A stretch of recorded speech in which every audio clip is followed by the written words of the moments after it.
ఓం ఉగ్రం వీరం మహావిష్ణుం జ్వలంతం సర్వదాలో దర్శనం బంధేశరం భద్ర మృత్యుం నమామ్యహో. ఈరోజు శ్రీ స్వయంభూ లక్ష్మీ నరసింహస్వామి వైశాఖ శుక్ల చతుర్దశి కాబట్టి ఈరోజు స్వామివారు ఆవిర్భవించినటువంటి రోజు కాబట్టి స్వామివారికి ఈరోజు విశేషంగా ఫల పంచామృత అభిషేకం, స్వామివారి నిత్య కైంకర్యాలు, అష్టోత్తర శతనామార్చన చేయడం జరిగింది.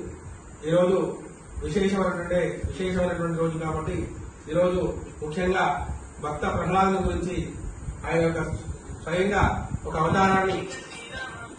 అవతారాన్ని ఆవిర్భవించిన రోజు కాబట్టి ఈరోజు విశేషంగా స్వామివారికి పంచామృతాలతో అభిషేకం చేయడం జరిగింది. ఈ రోజు ఎవరైనా భక్తులు స్వామివారిని దర్శిస్తే ఆ యొక్క రుణవిముక్తి, సర్వబాధ నివృత్తి అర్థం, సర్వదోష పీడా పరిహారార్థం, గ్రహచార దోష పీడా పరిహారార్థం అన్ని కూడా నెరవేరు.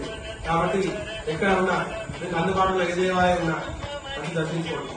ఈ యొక్క చిన్నకొండపల్లి గ్రామం మన జమ్మిగుంట మండలంలోనే ఒకటే మన స్వామివారి స్వయంభూగా వెలిసినటువంటి అత్యద్భుతమైన క్షేత్రం కాబట్టి భక్తులందరూ కూడా దర్శించుకొని స్వామివారి కృపా కటాక్షాలకు పాత్రలు కాగలరు. జై శ్రీమన్నారాయణ.